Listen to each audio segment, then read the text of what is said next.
அருட்பெரும் ஜோதி மே 5ஆம் தேதி இப்போ நான் சொல்லக்கூடிய மந்திரத்தை 555 முறை நீங்கள் வடக்கு திசையை பார்த்து கையில் பச்சரிசியை வச்சு ஜபம் செய்தீர்கள் என்று அற்புதமான தெய்வீகமான தேவதைகளின் ஆசைகள் கிடைக்கும்.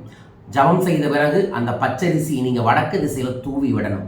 555 அப்படிங்கிறது அந்த நாளோட தேவதை போர்ட்டல் ஓப்பன் ஆகக்கூடிய குபேர நாள்.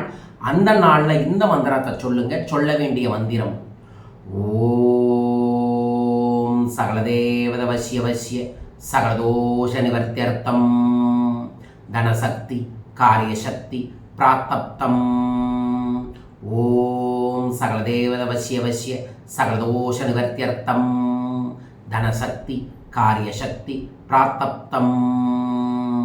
இந்த தெய்வீக மந்திரத்தை 555 முறை நீங்கள் பிரார்த்தனை செய்யுங்கள். உங்கள் உடம்பு முழுசும் பச்சையாக இருக்கிற மாதிரி நினச்சிக்கிட்டு வடக்கு திசை பார்த்து அமர்ந்து ஒரு சிறு அகல் விளக்கையும் ஒரு ஊதுபத்தியும் ஏற்றி வச்சுட்டு கை நிறைய பச்சரிசியை வச்சு தொப்புள் கட்டை வச்சு முதுகுத்தண்டு நேராக கழுத்தை சீராக வைத்து இந்த மந்திரத்தை ஜபம் செய்யுங்க.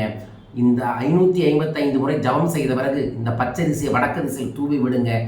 ஏதாவது ஒரு சூட்சமமான அற்புதங்கள் உங்களுக்கு ஏற்படும்.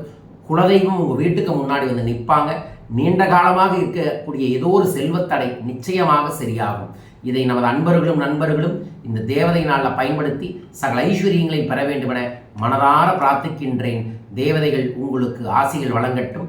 பெஸ்ட் டைம் இதை செய்கிறதுக்கு காலை 5 மணிலிருந்து 5:55 அல்லது மாலை 5 மணிலிருந்து 55, இல்லைன்னா மற்ற நேரங்கள் கூட பண்ணலாம்.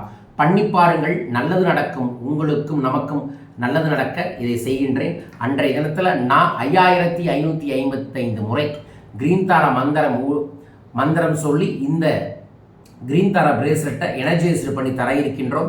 இந்த பிரேஸ்லெட் தேவைப்படுறவங்களும் தொலைபேசி எண்கள் தொடர்பு கொள்ளுங்கள். தொடர்ந்து நான் இலங்கை மலேசியா வர இருக்கின்றேன். இலங்கை மற்றும் மலேசியா அன்பர்களும் நண்பர்களும் வாட்ஸ்அப் நம்பரில் தொடர்பு கொள்ளுங்கள். மீண்டும் ஒரு அற்புத பதிவில் உங்கள் அனைவரையுமே சந்திக்கின்றேன். வாழ்க.